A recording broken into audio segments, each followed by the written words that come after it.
Sometimes the best things in life show up when you're not looking for them. That's exactly how it was with Ashley. I met her at a coworker's wedding, one of those outdoor affairs where you're stuck in a folding chair under the sun, praying the ceremony doesn't drag on too long.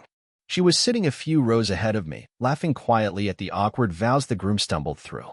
I caught her eye once during the reception, and somehow, by the end of the night, we were talking like we'd known each other for years. Ashley was sharp, witty, and had this no-nonsense way about her that caught me off guard in the best way. She didn't play games. She wasn't there to impress anyone. She asked real questions, gave real answers, and carried herself like she knew exactly who she was. I liked that immediately. It felt easy to be myself around her. No rehearsed lines, no pretending. After that night, we didn't waste time. I asked her out for coffee the next day. Coffee turned into lunch, lunch into dinner, and pretty soon, we were spending almost every weekend together. She worked in an office downtown as an executive assistant, and she had big goals. She talked about climbing the ladder, maybe running her own team someday. I admired her drive. I admired the way she made plans and stuck to them. About a year in, we decided it didn't make sense to keep two separate apartments when we were practically living together anyway. We found a cozy two-bedroom place just outside the city, nothing fancy but enough for the two of us and maybe a dog down the line, if we ever slowed down enough to get one. Ashley made the place feel like home instantly, little touches like framed photos, colorful rugs, and way too many throw pillows that I secretly liked more than I admitted. Our life together settled into a rhythm that felt real. We both worked long hours, but we made time for each other, late-night takeout on the couch, lazy Sunday mornings, quick weekend getaways when we could steal the time. Ashley had this energy about her that made even the most boring errands feel like an adventure. Grocery shopping, IKEA trips, long drives out to visit her family. Everything was better when she was around. She fit into my world easily. My family loved her. My friends joked that I'd finally outkicked my coverage, and honestly, they weren't wrong. Ashley had this way of lighting up a room without even trying. People gravitated toward her, and I couldn't help but feel lucky she had picked me. At that time, there wasn't a doubt in my mind that we were exactly where we were supposed to be, building a future together, piece by piece, day by day. It felt steady. It felt right. Moving in with Ashley felt less like a big leap and more like the next natural step. Everything about it made sense. We meshed easily, finding a rhythm that worked without much effort. Mornings were a little chaotic, both of us racing around, grabbing coffee, dodging each other in the tiny kitchen, but somehow it never turned into stress. If anything, those moments, full of half-laughed curses and quick kisses goodbye, became the little anchors of our days. Work kept both of us busy. I was putting in long hours at the firm, trying to earn my way into a management role, while Ashley was already climbing fast at her company, impressing everyone with her efficiency and the kind of practical sense you can't really teach. Even when we were exhausted, we made sure to carve out time for each other, quick dinners thrown together from whatever was in the fridge, late-night drives just to get out of the house, lazy weekends where the biggest decision we made was which movie to watch. We started hosting more, too. Friends would come over for barbecues and board game nights. It wasn't anything fancy, a cooler full of beer, burgers on the grill, Ashley's playlist running in the background. But those nights are some of my favorite memories. Watching her move through the crowd, laughing, making everyone feel welcome, it just reinforced what I already knew. Life with her was the life I wanted. Family events became a regular part of the calendar, too. Holidays with my parents, birthdays with hers. Ashley fit right in with my family, slipping into conversations like she'd been part of them forever. My mom adored her. My dad, not a man quick with compliments, once pulled me aside and said, "You did good, son." I never forgot that. We even started talking, casually at first, about the next steps. A better place, maybe buying a house instead of renting. Someday down the line, maybe a kid or two. Ashley wasn't in a rush, and neither was I. It was just nice, knowing we were on the same page, dreaming the same dreams. It felt easy to believe we had time. Time to build everything we wanted. Time to keep layering our lives together until they were so tightly woven that nothing could ever pull them apart. Looking back now, I realize how much I took that feeling for granted, the sense that the future was ours to shape however we wanted. But at the time, it felt solid. It felt permanent. By the time our second anniversary rolled around, Ashley and I had carved out a life that felt, in a lot of ways, like something out of a small-town dream. We weren't rich, but we were comfortable. We weren't flashy, but we were happy. We had the kind of life that moved in steady, predictable patterns, The kind you don't question because it just fits. We bought a house about 30 minutes outside the city, nothing extravagant, but it was perfect for us. A two-story colonial with a creaky front porch and a backyard just big enough for the dog Ashley had always wanted. She named him Duke, a big goofy Labrador that shed like crazy and followed her around like he was glued to her hip. I spent weekends fixing little things around the house, patching drywall, repainting doors, while Ashley tackled the garden, planting flowers that somehow never survived more than a few months, but she never stopped trying. Our routine settled in like well-worn jeans. I'd leave early for work, usually beating the sunrise, while Ashley managed her flexible schedule working partly from home. We'd text during the day, little things, updates about Duke's latest antics, complaints about coworkers, ideas for weekend plans. Dinner together wasn't always fancy, but it was ours, talking about our days over simple meals, winding down with a drink or a movie before passing out on the couch more often than we'd admit. Ashley had this way of making even ordinary moments feel worthwhile. A Sunday morning grocery trip turned into an adventure because she insisted on trying weird new snacks. An afternoon of yard work became a competition over who could plant more without giving up. She kept life interesting, even when everything else stayed the same. My job was going well, too. I was working under my boss, Mr. Connors, a tough guy, but fair enough if you did your job right. I put my head down and worked hard, figuring promotions would come in time. Ashley cheered me on every step of the way, always asking about the latest projects, celebrating every small win like it was some huge achievement. We talked, sometimes late into the night, about the future, travel plans, maybe a trip to Europe, someday moving into a bigger place when the timing felt right. Maybe kids once things slowed down. There was never a rush. It was more like this quiet, shared understanding that we were moving in the same direction, brick by brick. There was a comfort to it all, a steady, reliable rhythm to our lives that made everything else seem manageable. No big dramas. No huge surprises. Just two people, working together, building a life they both believed in. If you had asked me then, I would have said without hesitation that Ashley was my best decision, my greatest certainty. And I would have meant every word. It started with small things. The kind of things you could explain away if you really wanted to. And at first, I did. Ashley had always been busy with work, but lately, her schedule seemed chaotic in a way that didn't make sense. Late nights at client dinners, weekend networking events she hadn't mentioned until the last minute, sudden phone calls that pulled her out of the room mid-conversation. When I asked her about it, she brushed it off easily, said the firm was pushing hard to expand their business, that she was just doing her part to impress the higher-ups. It made sense. It sounded right. But there were moments, quick, blink-and-you-miss-it moments, where something felt different. A hesitation before she answered a question. A laugh that didn't quite reach her eyes. Times when I'd come home from work a little earlier than usual and find her upstairs, rushing to put her phone away like she had been mid-conversation with someone she didn't want me to know about. I tried not to read too much into it. After all, things had been good for so long. We had our routines. We had our plans. People don't just throw all that away over nothing, right? Still, I noticed that she started dressing up a little more, even on days when she said she was just working from home. New clothes, new makeup, a fresh haircut she hadn't even mentioned planning. She looked amazing, no doubt about that. But there was a flicker of something else under the surface. Something I couldn't name yet. Something that made me watch a little closer even though I hated myself for doing it.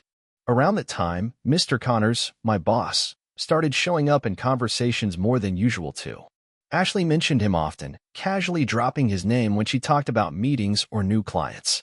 At first, I didn't think anything of it. He was just part of my work life, part of the world we both knew. But slowly, it started to feel like he was bleeding into our world in ways that didn't fit. A comment here about how funny he was. A story there about something clever he said at a company dinner. Little things. Always little things. Nothing you could call out without sounding paranoid. But once you start noticing patterns, it's hard to unsee them. I still trusted her. I wanted to trust her. Ashley wasn't the type to play games.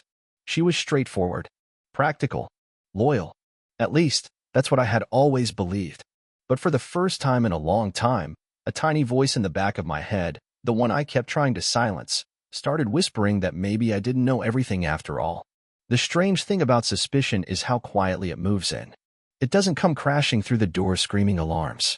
It seeps in under the edges, whispering doubts where there used to be certainty. And once it's there, it colors everything, every conversation, every smile, every silence. Ashley's new schedule only got stranger. She was working late more often, taking calls outside, stepping into other rooms when texts buzzed on her phone. She claimed it was just the pressure at work, that there was a new client Connors was desperate to land, and she had been pulled into the mess because she was the only one he could rely on. She said it so casually, with a practiced sort of exhaustion that made it hard to push back. I wanted to believe her. I really did. But there were moments that didn't sit right with me. Like when she came home late one night, hair and makeup a little too perfect for someone who claimed to have been buried in paperwork. Or when I caught a glimpse of her texting late at night, the way she smiled at her phone, a softer smile than she usually gave me anymore. I told myself I was being unfair. That stress changes people, that maybe she just needed space to handle everything on her plate. But the knot in my stomach kept tightening. There were little things at work, too. Mr. Connors, my boss, started acting different around me. Not obvious, but off. Like he knew something I didn't. He was still professional, still polite. But there was a weird undertone to our conversations now, a kind of smugness he didn't bother hiding all that well. I told myself I was imagining it. I told myself I was letting stress get to me. But deep down, a seed of doubt was growing, fed by every late night Ashley wasn't home, every sideways glance from Connors, every moment of laughter that felt a little too forced between them whenever we all ended up in the same room at work functions. I didn't confront her. I didn't snoop through her phone. I didn't start fights over things I couldn't even prove were wrong. I just kept moving forward, clinging to the life we had built, hoping that whatever shadow was creeping in would pass. Still, every time she brushed a hand through her hair while smiling at a message she wouldn't let me see, every time Connors patted me a little too condescendingly on the back, it got harder to tell myself that everything was fine. It's amazing how much effort you'll spend convincing yourself that the people you love could never hurt you. Even when all the signs are right in front of you, blinking like a warning you're too afraid to read. By the time summer rolled around, it felt like Ashley and I were living in two completely different worlds. We still shared the same house, the same bed, the same routines, but somewhere along the way, the connection between us had thinned out to almost nothing. Conversations got shorter. Texts during the day became almost non-existent. When she was home, she was distracted, scrolling through her phone or answering emails that always seemed to demand her full attention. I found myself studying her when she wasn't looking at the set of her mouth, the distant look in her eyes, wondering what she was thinking about and knowing it probably wasn't me. Nights were the worst. Sometimes she'd come home late after these so-called work dinners with Connors, claiming they were strategizing or smoothing over client relations. She'd slip into bed hours after I had given up waiting, mumble a tired excuse, and turn her back to me before falling asleep. I would lie there in the dark, staring at the ceiling, feeling like a stranger in my own home. At work, things felt even weirder. Connors kept treating me with this smug, almost patronizing kind of familiarity that set my nerves on edge. He'd crack jokes that didn't land, pat me on the shoulder a little too hard, act like we shared some private joke that I wasn't in on. Sometimes I'd catch him glancing at me during meetings with a smirk that made my stomach churn. Still, I said nothing. I did nothing. What was I supposed to say? Hey, boss, you're acting weird, and my wife is distant, so clearly something's going on between you two? I had nothing but gut feelings and half-glimpsed moments I couldn't even prove to myself. The part that hurt the most was how good Ashley was at pretending everything was fine. She still laughed at my jokes sometimes, still kissed me goodbye in the mornings, still asked about my day as if she genuinely cared. If there was guilt hiding somewhere under the surface, she buried it deep enough that I almost believed the act. Almost. I started working longer hours myself, partly because I didn't want to sit around the house alone, feeling the distance stretch wider with every silence. Partly because I was scared of what I might find if I stayed home long enough to really pay attention. We still had plans on the calendar, a friend's wedding next month, a short vacation we had half-booked but never finalized. I kept thinking if we could just get through the busy season, if we could just slow down for a second, maybe we could find our way back to each other. Maybe I was still trying to fix something that had already been broken beyond repair. Maybe I was the only one still trying at all. It wasn't supposed to be anything special, just another Thursday afternoon. I had finished my meetings early, cleared my schedule for the rest of the day, and thought maybe, just maybe, Ashley and I could steal a few quiet hours together. Maybe it would help bridge whatever distance had settled between us lately. I pulled into the driveway and noticed right away that her car was there. That wasn't unusual. She worked from home often enough. But there was another car parked a little down the street, familiar, but not one that should have been there.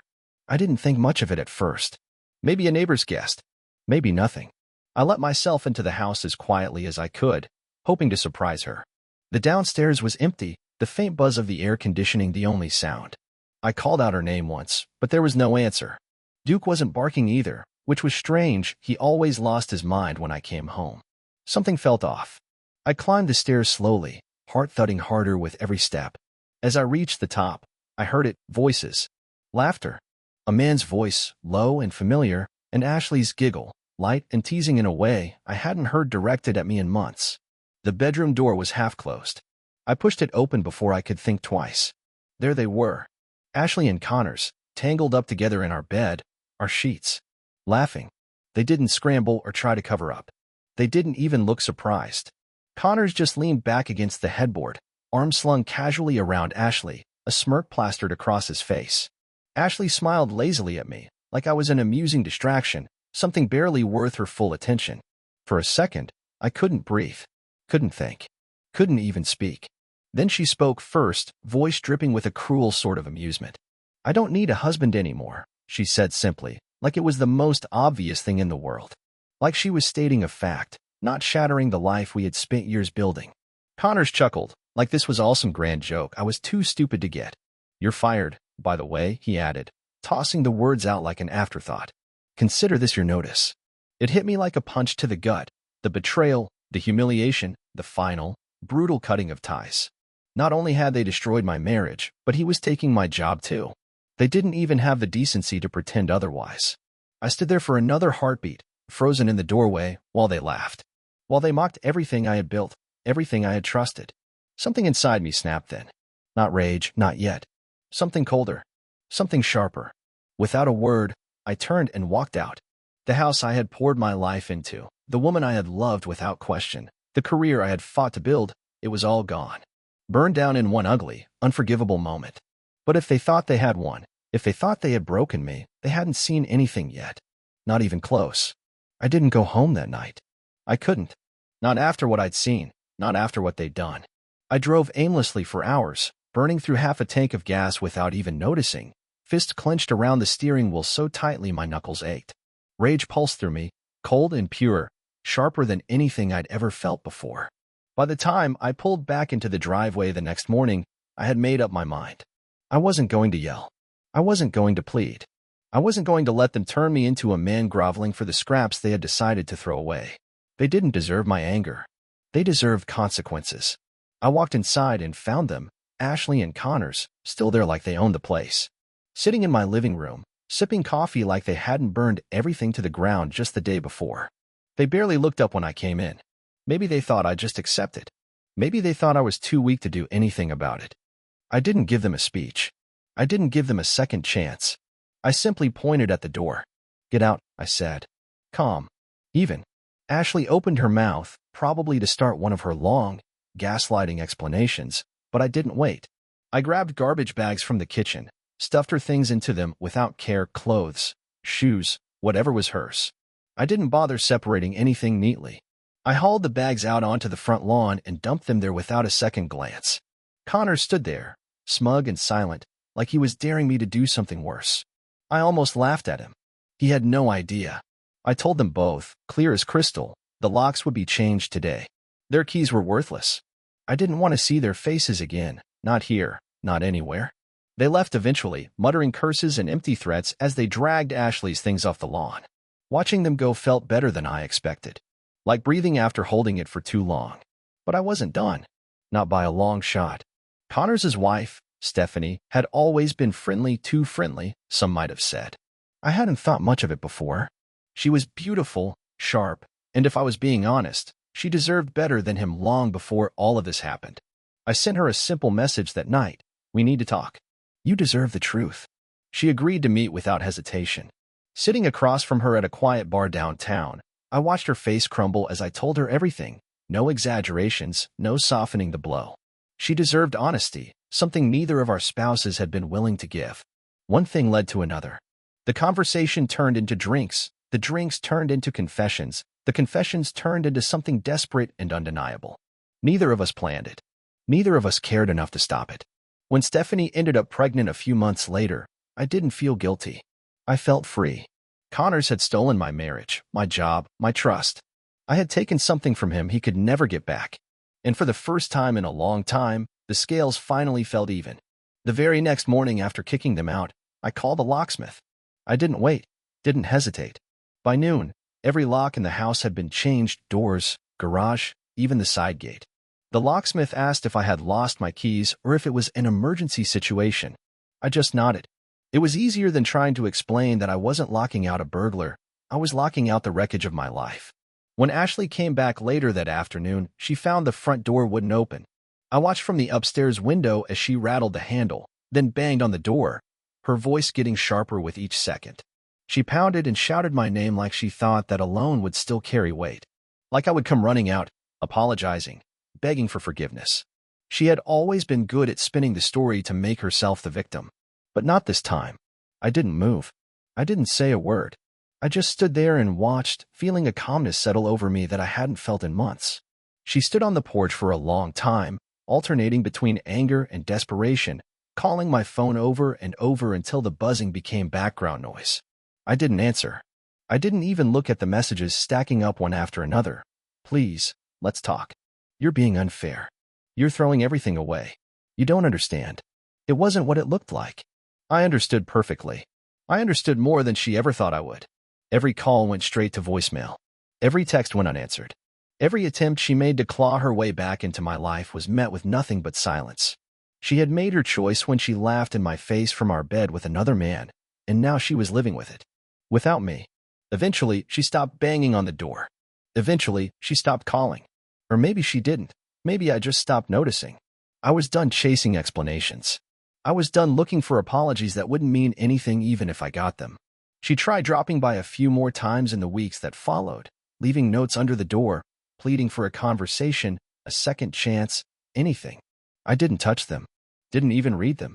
They went straight into the trash, unopened, unread. That was all the answer she was ever going to get from me. The life we had built, the home we had shared, the future we had once talked about, she had set it all on fire. And I wasn't going to stand there in the smoke, choking on the ashes she left behind. By the end of that month, it was like she had never existed. No key, no voice, no place in my life. And for the first time in what felt like forever, I finally had peace. Once Ashley was fully out of my life, the house felt different. Bigger somehow. Quieter, but not empty. It was the kind of silence that didn't press down on me, it lifted something off my chest instead.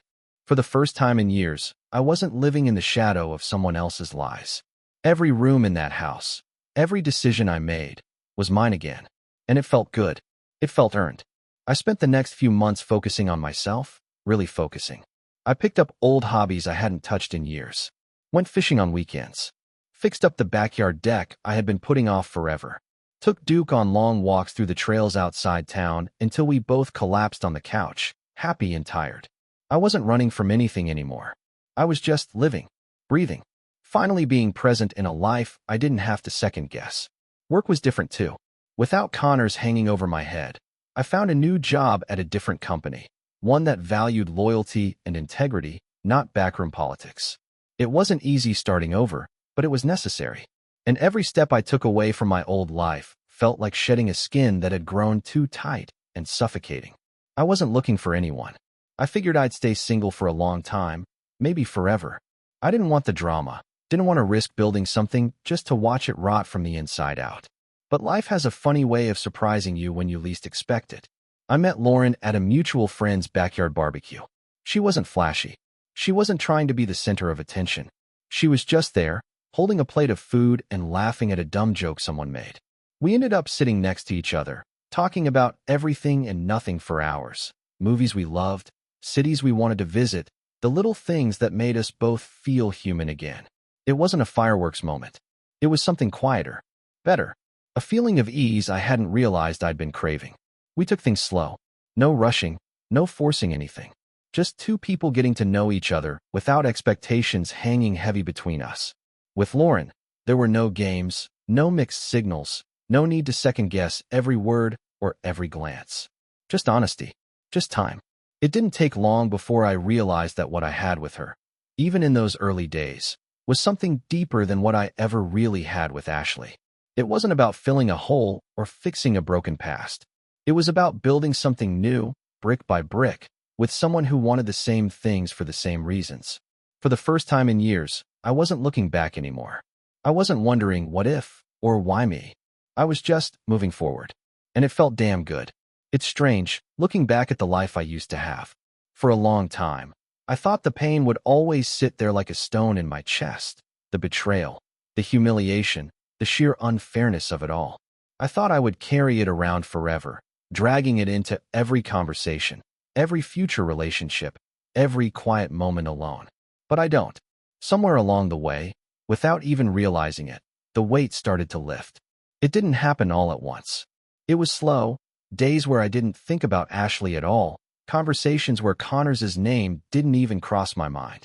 Small victories that piled up until one day, I realized I wasn't fighting to move forward anymore. I simply was. Ashley tried to reach out a few more times. Calls, emails, even a letter once, left crumpled at my doorstep. I never answered. I never read past the first few lines. I had nothing left to say, and whatever she thought she needed from me, it wasn't mine to give anymore. She made her choices. She picked her path, and I picked mine. With Lauren, life feels different. Simpler, more real. We talk about everything, the good, the bad, the ugly. There's no performance, no pretense. Just two people who know exactly what it means to lose everything, and who know how precious it is to start again, clean and honest. Some nights we sit out on the back porch, Duke dozing at our feet, the sun dipping low behind the trees. And I think about how close I came to letting the worst thing that ever happened to me define the rest of my life. How easy it would have been to stay angry, to stay bitter. But I didn't. I rebuilt myself. Stronger, wiser, better. Not in spite of what happened, but because of it. If you're standing in the middle of that storm right now, if you're holding the broken pieces of something you thought was forever, I'm here to tell you, it doesn't end here. It doesn't have to. You'll heal. You'll rebuild. You'll find a life that doesn't just survive the wreckage, it thrives because of it. And when you do, when you finally look back at the wreckage and realize you're not trapped by it anymore, it'll be the sweetest victory you've ever known. Because moving on isn't losing. It's winning.